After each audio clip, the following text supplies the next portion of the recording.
J'ai annulé le mariage de mon frère et lui ai envoyé une facture de 20 800 $ après qu'il s'est moqué de moi et a refusé de m'inviter. Il a hurlé, tu es une lâche radine et égoïste. J'ai simplement annulé le paiement de la location de 4 000 $ et repris la voiture que je lui avais donnée. Il a crié à l'aide, puis nos parents sont intervenus. À 8h21 du matin, tout avait disparu. Je m'appelle Sarah Whitmore. J'ai 31 ans et je travaille comme coordinatrice des réclamations maritimes à Savannah, en Géorgie, où je démêle des catastrophes coûteuses avant qu'elles ne coulent des entreprises entières. Ironiquement, je n'ai pas remarqué que ma famille avait passé des années à me transformer en leur fonds d'urgence privé.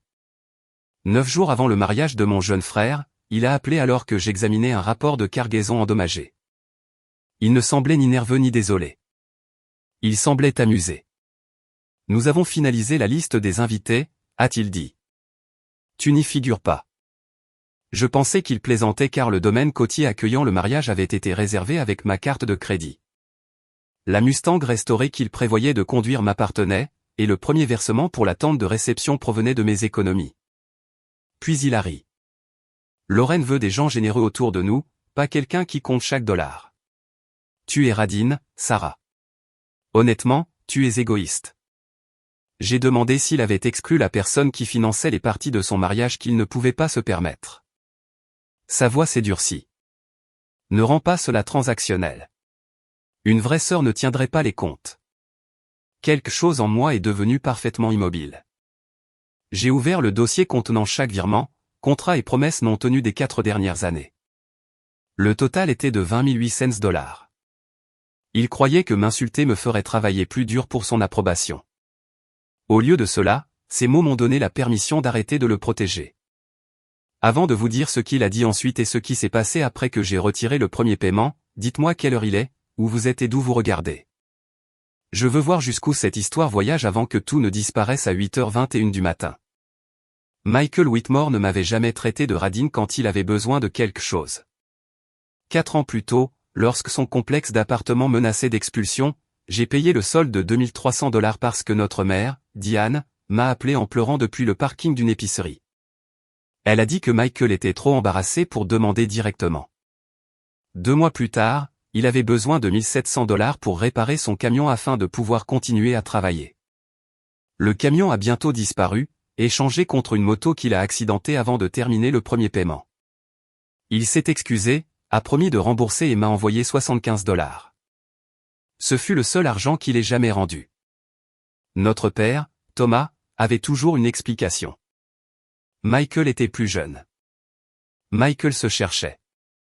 Michael avait hérité de l'esprit d'entreprise de papa, ce qui signifiait apparemment commencer des projets avec l'argent des autres et disparaître lorsque les factures arrivaient. J'étais considéré comme stable, donc chaque urgence familiale devenait la preuve que je devais absorber plus de dégâts. Mon travail m'avait formé à tout documenter. Lorsqu'un cargo arrivait avec des produits avariés ou des machines écrasées, la sympathie ne déterminait pas la responsabilité. Les contrats, les eurodatages et les signatures le faisaient. Pourtant, avec Michael, j'ai délibérément ignoré les preuves. Je tenais une feuille de calcul mais l'ouvrais rarement parce que le total me faisait sentir stupide. Elle incluait une facture dentaire d'urgence, une caution d'appartement, des paiements d'assurance, des frais de licence commerciale et de l'argent que j'ai envoyé après qu'il a prétendu qu'un client refusait de le payer. Son entreprise, Whitmore Custom Events, paraissait impressionnante en ligne. En réalité, il possédait des toiles de fond pliantes, des lumières portables et des photographies de réseaux sociaux d'événements sous-traités par de plus grandes entreprises. Puis il a rencontré Lorraine Bennett, une agente immobilière de luxe élevée dans une famille qui valorisait les apparences. Michael s'est réinventé pour elle. Il a loué des vestes de créateurs pour des photos, loué des bureaux qu'il utilisait à peine, et a prétendu que son entreprise d'événements s'étendait dans tout le sud-est. Lorraine croyait qu'il possédait la Mustang qu'elle avait vue dans mon garage. La voiture avait appartenu à notre grand-père, et j'avais passé 2 ans à la restaurer. Michael l'a d'abord empruntée pour des photos de fiançailles, puis a demandé à la garder jusqu'au mariage parce que Lorraine voulait quitter la cérémonie dans un héritage familial. J'ai accepté seulement s'il souscrivait une assurance et la rendait le lundi suivant. L'immatriculation, le titre de propriété et les reçus de restauration sont restés à mon nom. Le domaine côtier est devenu une autre faveur qui s'est transformée en attente. Michael a trouvé une plantation de riz restaurée à l'extérieur de Savannah qui exigeait un paiement de réservation de $4 000 et $6 000 supplémentaires 48 heures avant l'arrivée. Il a prétendu que sa banque avait gelé un paiement important d'un client et a promis de me rembourser dans les 10 jours. J'ai payé le montant initial directement mais j'ai exigé que le contrat me désigne comme la partie responsable. Il s'est plaint que j'étais trop formel avec la famille. J'ai dit que l'arrangement était nécessaire pour la protection événementielle de mes cartes de crédit. Ce détail m'a sauvé plus tard. J'ai également payé $2 800 pour l'attente de réception lorsque le fournisseur a menacé de libérer la date, $1,500 pour une assurance événementielle spéciale sur la Mustang et $1,200 pour la réfrigération des fleurs pendant une vague de chaleur. Combiné avec d'anciennes dettes qu'il avait promis d'effacer, le montant a atteint $20 800. Il qualifiait chaque paiement de temporaire. Mes parents appelaient chacun d'eux de l'amour. Le soir après que Michael m'a exclu, je suis allé à la maison de ville de mon amie Naomi Brooks. Naomi était une experte maritime qui avait travaillé à mes côtés pendant 2 saisons d'ouragan. Elle avait vu des cadres se disputer des pertes à 6 chiffres sans sourciller. Pourtant, lorsque j'ai fait écouter le message vocal de Michael, elle m'a regardé fixement. « Il t'a traité de radine tout en utilisant ta voiture et ta carte de crédit ?» a-t-elle demandé. Il dit que l'argent ne devrait pas compter entre frères et sœurs. Ça compte assez pour qu'il continue de demander le tien. Au lieu de me dire de lui pardonner ou de le dénoncer, elle a demandé « De quoi es-tu encore légalement responsable ?» Cette question a tout changé. Nous avons examiné les contrats. L'accord du domaine permettait à la partie contractante d'annuler avant la date limite finale. Le paiement de réservation de $4 000 était partiellement remboursable car la propriété avait une liste d'attente. L'entreprise de tente n'avait pas perçu son solde. La Mustang m'appartenait entièrement. Aucun de ces arrangements ne m'obligeait à continuer de financer un événement auquel il m'était interdit d'assister. À 22h14 ce soir-là, Michael m'a envoyé par texto une photo de la pelouse du domaine avec le message « Essaie de ne pas être amer. Ça va être parfait ». J'ai regardé la photo, puis le contrat portant ma signature.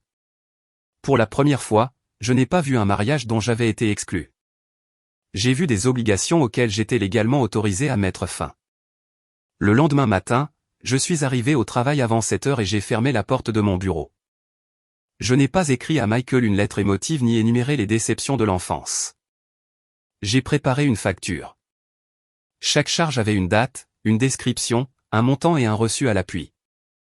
J'ai inclus seulement l'argent qu'il avait explicitement promis de rembourser, pas les cadeaux, les repas ou les faveurs occasionnelles.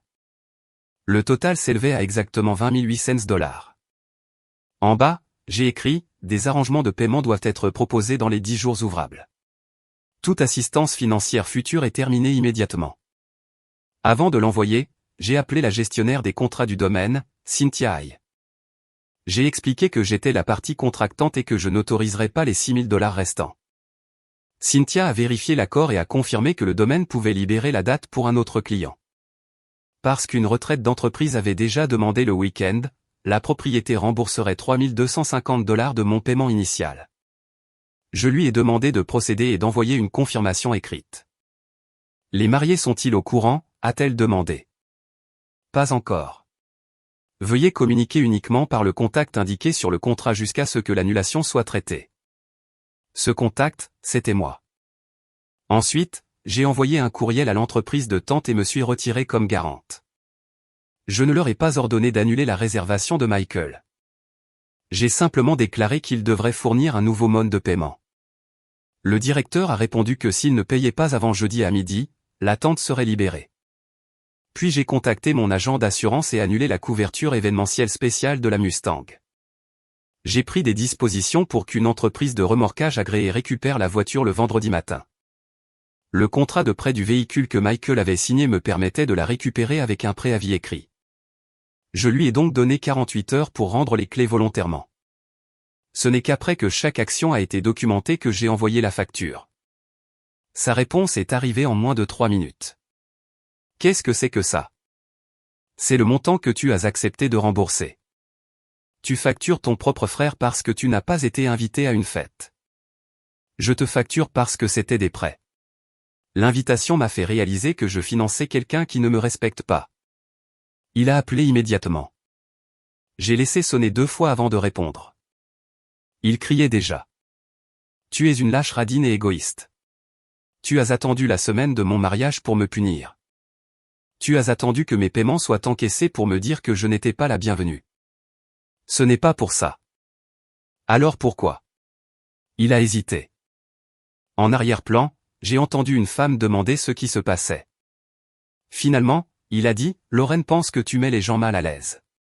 Tu parles de prix et tu poses des questions.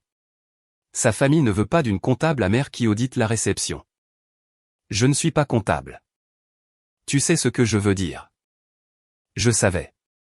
Pendant le dîner de fiançailles, Lorraine avait demandé combien gagnait l'entreprise de Michael.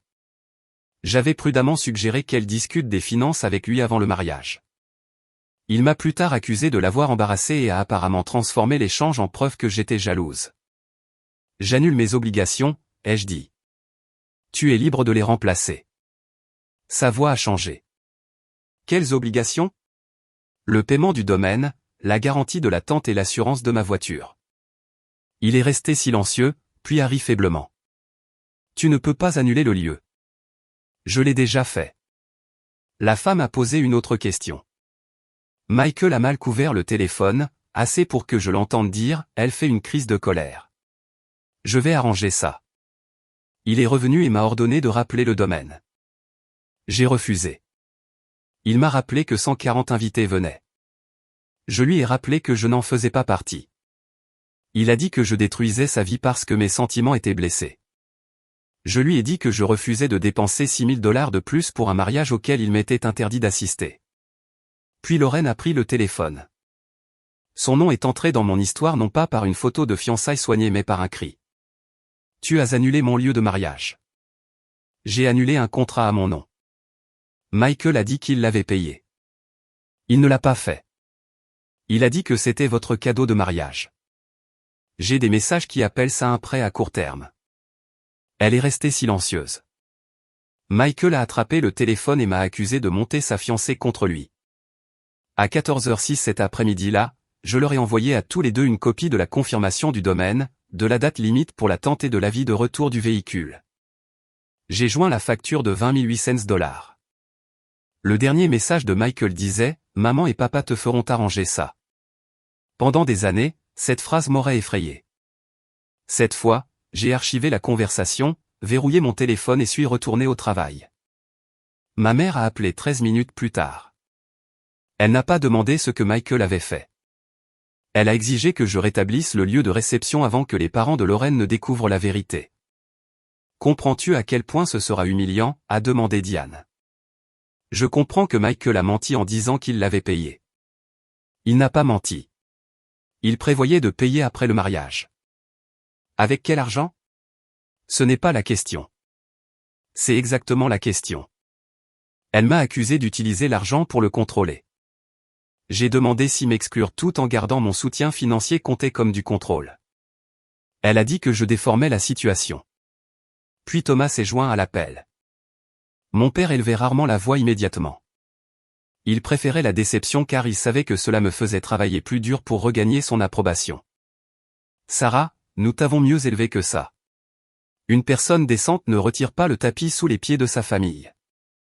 Une personne décente n'appelle pas sa sœur radine tout en dépensant son argent. Il était stressé. Il a ri. Les gens disent des choses et les contrats permettent aux gens d'arrêter de payer. Papa m'a averti que le domaine pourrait poursuivre Michael en justice. J'ai expliqué que Michael n'était pas la partie contractante et que l'annulation était conforme à l'accord. Il a dit que je me cachais derrière des détails techniques. Je lui ai dit que les détails techniques étaient des limites écrites avant que quelqu'un n'essaie de les violer. Maman a commencé à pleurer. Elle a dit que Lorraine s'était enfermée dans la chambre et que Michael cherchait un autre endroit en voiture. Elle m'a demandé d'imaginer à quel point il se sentait terrifié. J'ai répondu que j'avais passé 4 ans à me sentir terrifié chaque fois que Michael créait une crise et me l'attribuait. Tu es sa grande sœur, a-t-elle dit. Tu as toujours été la plus capable. Cela ne me rend pas responsable de lui. Tu as plus que lui. Parce que je vis selon mes moyens. Tu n'as ni enfant ni conjoint. Pourquoi économises-tu? Voilà. L'arithmétique familiale que j'avais entendue toute ma vie d'adulte. Ma stabilité n'était pas traitée comme une réussite. Elle était considérée comme une capacité inutilisée appartenant à quiconque était moins préparé. J'ai dit que je ne rétablirais pas le lieu de réception, ne rendrais pas la voiture, ni ne retirerais la facture.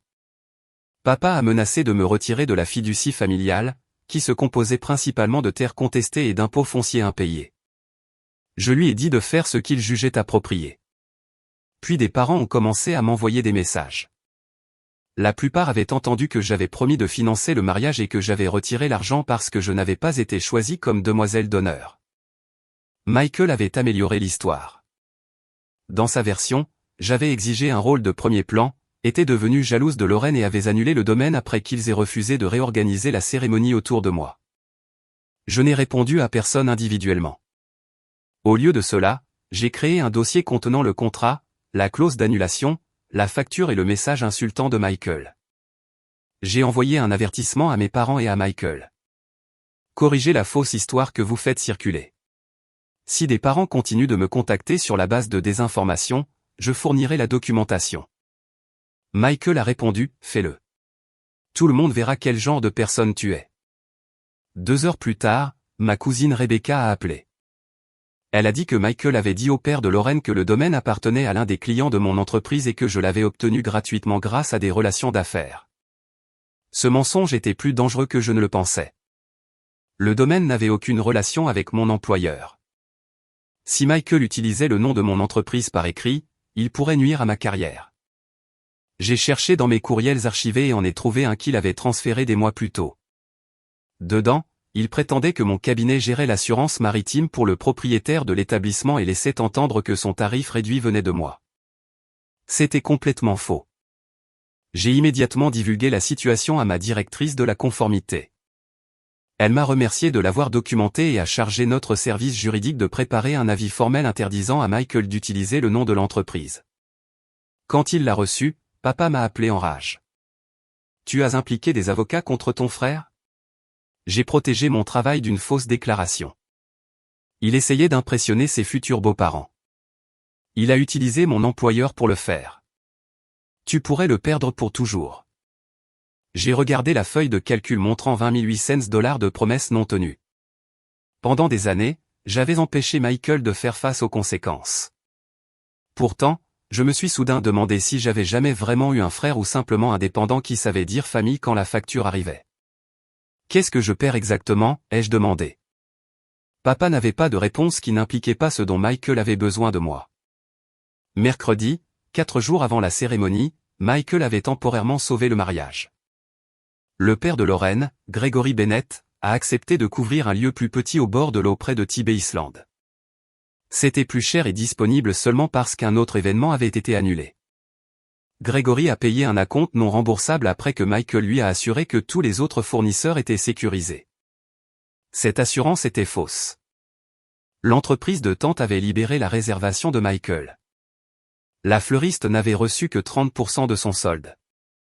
La facture finale du traiteur restait impayée, et le compte professionnel de Michael contenait moins de 900 $.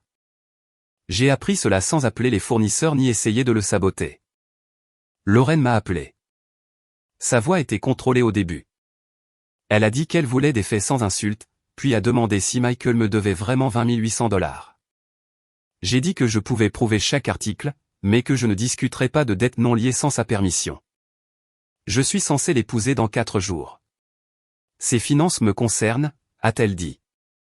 Alors tu dois lui demander des relevés complets. Il dit que ta facture est fausse. Je peux t'envoyer les relevés pour les frais de mariage qui te sont liés. Elle a posé des questions sur la Mustang. Michael lui avait dit que je la lui avais transférée comme cadeau de fiançailles. J'ai envoyé une photo du titre de propriété et du contrat de prêt signé. Elle a inspiré brusquement. Il a dit que son grand-père la lui avait laissé. Notre grand-père l'a laissé à notre père. Papa me l'a vendu parce que j'ai payé pour la restauration. Michael le sait.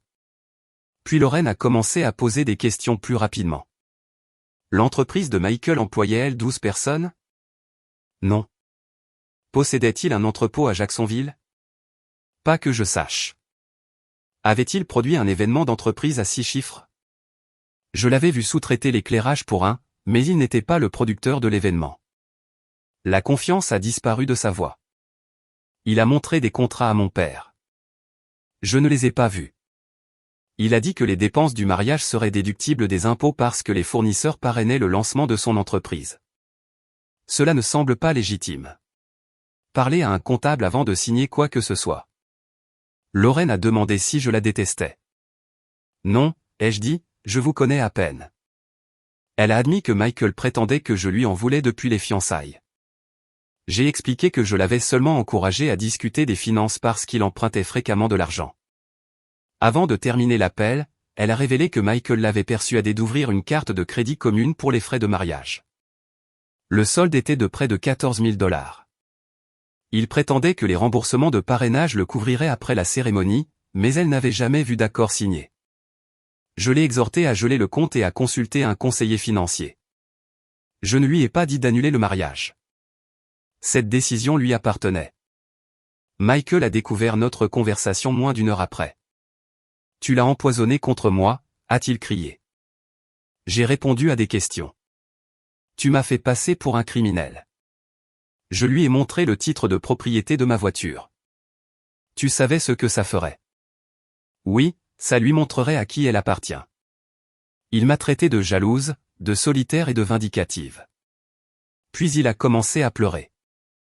Lorraine menaçait de reporter la cérémonie à moins qu'il ne produise des relevés bancaires, des reçus et des contrats. Il a admis qu'il avait exagéré, mais a dit que tout le monde exagérait en construisant un avenir. Tu n'as pas exagéré. Tu as construit un mariage avec de l'argent qui n'était pas le tien. J'allais arranger les choses. Quand? Après que la visibilité du mariage ait attiré de nouveaux clients. Son plan dépendait de l'apparence de succès créant un succès réel avant que les créanciers ne découvrent la différence. Mes paiements avaient été le pont entre les deux. Michael a proposé de m'inviter, de me placer à la table familiale et de me remercier publiquement. J'ai décliné. Que veux-tu, a-t-il exigé. Rembourse tes dettes et arrête de mentir à mon sujet. Je ne peux pas payer 20 000 $ cette semaine. Alors propose un calendrier réaliste. Vendredi matin, l'entreprise de remorquage est arrivée au garage indiqué dans l'accord du véhicule. Michael avait déplacé la Mustang dans le parking sécurisé de la nouvelle salle de réception. Le chauffeur m'a contacté car l'emplacement différait de l'autorisation. J'ai fourni au directeur du lieu une preuve de propriété et demandé l'accès. Michael est arrivé alors que la voiture était en train d'être sécurisée sur le plateau. Un employé a enregistré la confrontation après qu'il a menacé le chauffeur. Michael s'est tenu devant le camion et a prétendu que la Mustang était un cadeau de mariage. Le chauffeur a montré les informations du titre de propriété et lui a calmement demandé de se déplacer. Lorraine est arrivée quelques instants plus tard et a vu la plaque d'immatriculation être retirée d'un présentoir indiquant le futur aimé Madame Whitmore. Elle a crié, « Michael, tu as dit qu'elle était à toi. » Il a montré le téléphone du chauffeur où je parlais à distance et a crié, « Elle fait ça parce qu'elle n'a pas été invitée. » Lorraine a répondu, « Non, elle fait ça parce que tu as menti. » La vidéo a atteint mes parents avant que la Mustang n'atteigne mon garage. Maman m'a supplié de la rendre pour une journée. Papa a offert de garantir son retour après la lune de miel. Je lui ai rappelé qu'il avait également garanti le remboursement de l'appartement, du camion et de la licence commerciale de Michael. Puis papa m'a offert 5 000 $ pour rendre la voiture, restaurer la compte du lieu de réception et dire à Lorraine que le différend était un malentendu. Je ne participerai pas à un mensonge, ai-je dit. Tu choisis l'argent plutôt que la famille. Michael a choisi les apparences plutôt que la vérité. Tu me demandes de financer le déguisement. Tard vendredi soir, Lorraine a gelé la carte de crédit commune. Le traiteur a tenté de percevoir les 7 600 $ restants peu après minuit et le paiement a échoué. Selon le contrat, le non-paiement libérait l'entreprise de ses services. Michael a promis un chèque de banque pour 7 heures le lendemain matin. Il n'avait pas l'argent. À 5h43 le samedi matin, mon téléphone a commencé à vibrer sur la table de nuit. J'avais mis Michael et mes parents en sourdine, mais le numéro de Lorraine est passé. Quand j'ai répondu, j'ai entendu des cris, du métal qui raclait et un homme exigeant que quelqu'un déverrouille une salle de stockage. Le directeur du lieu est en train de tout enlever, a dit Lorraine. Michael dit que tu l'as annulé. Je n'ai pas de contrat avec ce lieu. Il leur a dit que ton entreprise payait le solde final. La salle au bord de l'eau avait reçu un acompte de 5 000 $ de Gregory, mais 9 200 $ supplémentaires étaient dus avant l'accès. Michael avait assuré au directeur qu'un virement d'entreprise de mon employeur arriverait vendredi soir. Il avait même transféré une version modifiée d'un ancien courriel contenant ma signature professionnelle. J'ai demandé à Lorraine de passer le directeur au téléphone. Marcus Ellison a expliqué que le virement n'était jamais arrivé. Lorsque son personnel a appelé mon entreprise, notre service des réclamations a nié toute implication et a signalé le document car le contrat interdisait les déclarations de paiement frauduleuses. La salle a mis fin à l'accès et a commencé à retirer les meubles loués.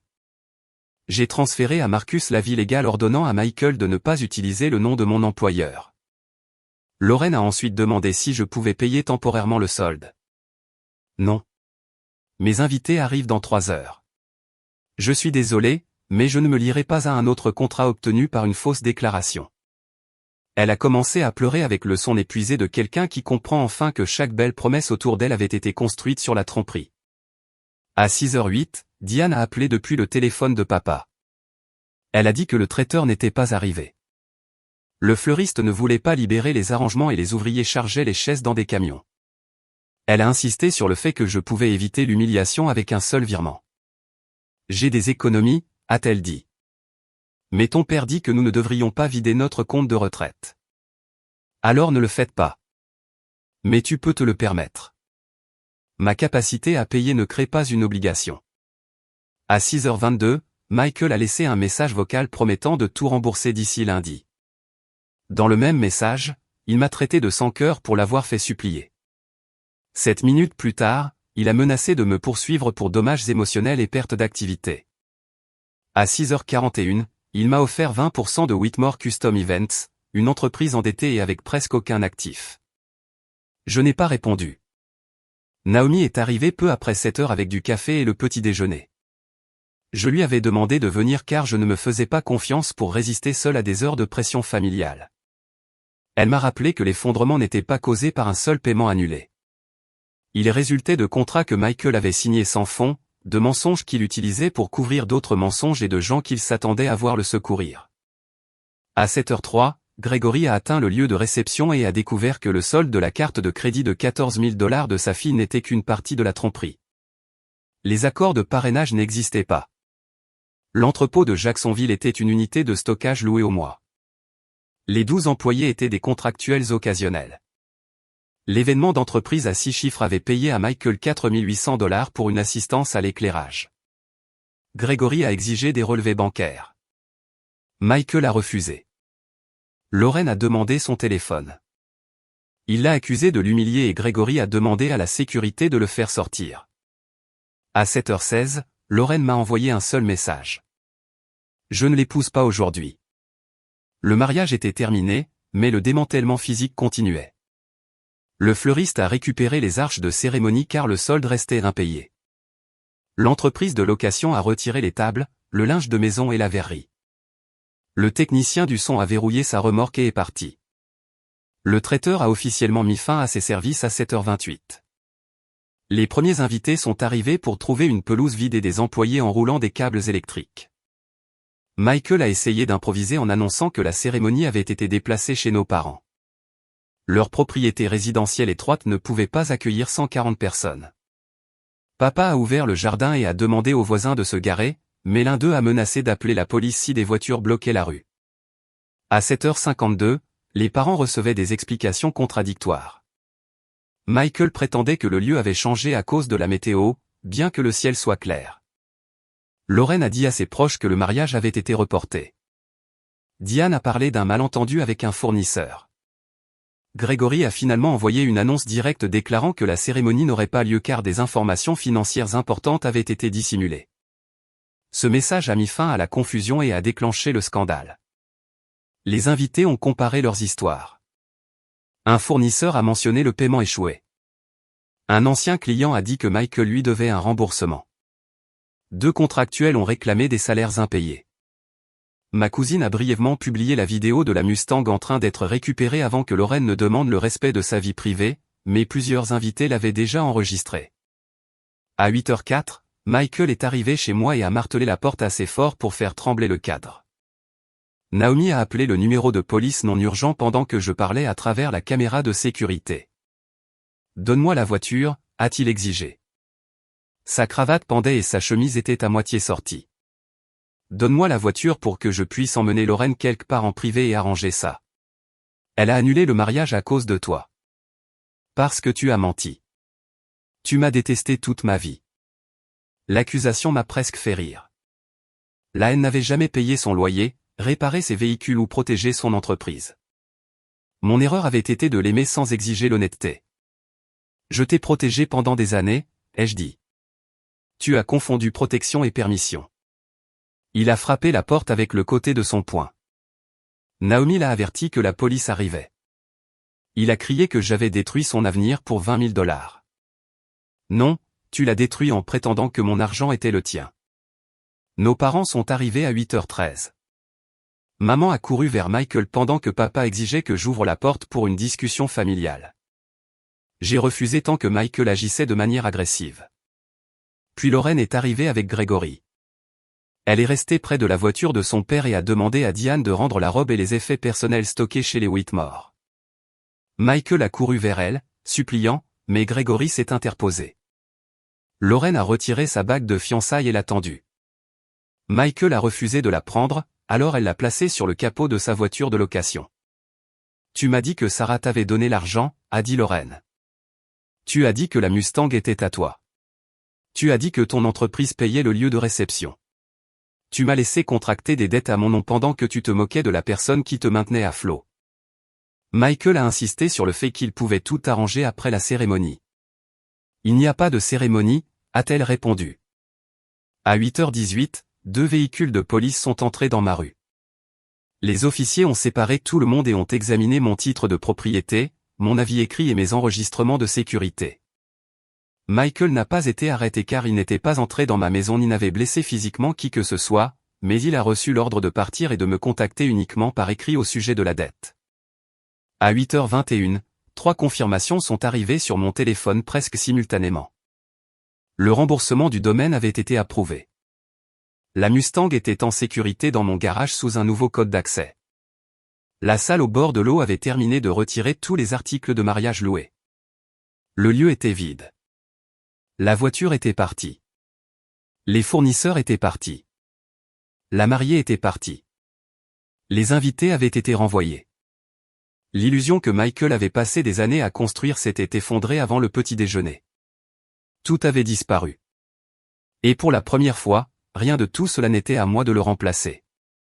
Les conséquences ne se sont pas arrêtées ce matin-là. Lorraine a quitté l'appartement qu'elle partageait avec Michael et a séjourné chez sa sœur. Elle a engagé un avocat pour séparer leurs finances communes et contester les frais que Michael avait engagés sans les expliquer entièrement. 3 semaines plus tard, elle a retourné la bague de fiançailles par courrier assuré et a mis fin à la relation. Gregory a déposé une plainte civile demandant le remboursement du deuxième acompte du lieu de réception et d'autres dépenses créées par les fausses déclarations de Michael. La salle au bord de l'eau a signalé le courriel modifié à son avocat. Mon employeur a choisi de ne pas engager de poursuite pénale après que Michael a signé un aveu écrit que l'entreprise n'avait jamais autorisé de paiement, mais sa réputation s'est effondrée lorsque les fournisseurs locaux ont appris pourquoi le mariage avait échoué. D'anciens contractuels ont exigé des salaires impayés. 2 clients ont demandé le remboursement d'acomptes sur des événements futurs. Whitmore Custom Events a cessé ses activités en 2 mois. Michael a vendu son équipement pour couvrir une partie de la dette, mais il devait encore bien plus qu'il ne pouvait payer. Mes parents m'ont d'abord blâmé pour toutes les conséquences. Diane a dit qu'un seul virement aurait pu éviter l'humiliation. Thomas m'a accusé de choisir les contrats plutôt que la compassion. Je n'ai répondu qu'une seule fois. La compassion aide quelqu'un à faire face à la réalité. La complaisance lui permet de s'échapper pendant qu'une autre personne paie. Je n'ai pas immédiatement poursuivi Michael pour les 20 800 $. Par l'intermédiaire d'un avocat, j'ai proposé un plan de remboursement structuré sans intérêt supplémentaire s'il payait de manière constante. Au début, il a prétendu que l'argent représentait des cadeaux. Après avoir examiné les messages et les reconnaissances signées, son propre avocat lui a conseillé de négocier. Michael a finalement signé un accord de 5 ans. Son premier paiement est arrivé 73 jours après le mariage. Ce n'était que de 350 $, mais c'était le premier argent qu'il avait rendu sans y attacher d'excuses. Notre relation ne s'est pas guérie rapidement. La responsabilité produit rarement la fin réconfortante que les gens attendent. Michael n'est pas soudainement devenu reconnaissant, et mes parents ne se sont pas immédiatement excusés. Pendant des mois, les réunions de famille ont eu lieu sans moi parce que Diane disait que ma présence le faisait se sentir honteux. J'ai accepté la distance plutôt que d'acheter l'inclusion avec un autre sacrifice. Naomi m'a aidé à comprendre que les limites ne donnent pas toujours un sentiment de puissance lorsqu'elles sont appliquées pour la première fois. Parfois, elles donnent un sentiment de solitude. Parfois, les parents les appellent de la cruauté parce que l'ancien arrangement leur profitait. Parfois, la responsabilité signifie permettre à quelqu'un que vous aimez de subir une conséquence que vous pourriez vous permettre d'effacer. 6 mois plus tard, mon père a demandé à me rencontrer seul. Il a admis que lui et maman avaient favorisé Michael parce que le secourir les faisait se sentir nécessaires, tandis que mon indépendance leur faisait supposer que je n'avais besoin de rien. Leur favoritisme ne l'avait pas rendu plus fort. Il lui a appris que le charme pouvait remplacer la préparation et qu'un membre de la famille absorberait toujours le coup. Papa s'est excusé sans me demander de pardonner à Michael ni d'annuler la dette. Cela importait plus qu'une réunion spectaculaire. Ma mère a mis plus de temps. Ses premières excuses sincères sont venues près d'1 an plus tard, après que Michael a manqué un paiement et qu'elle a refusé de le couvrir.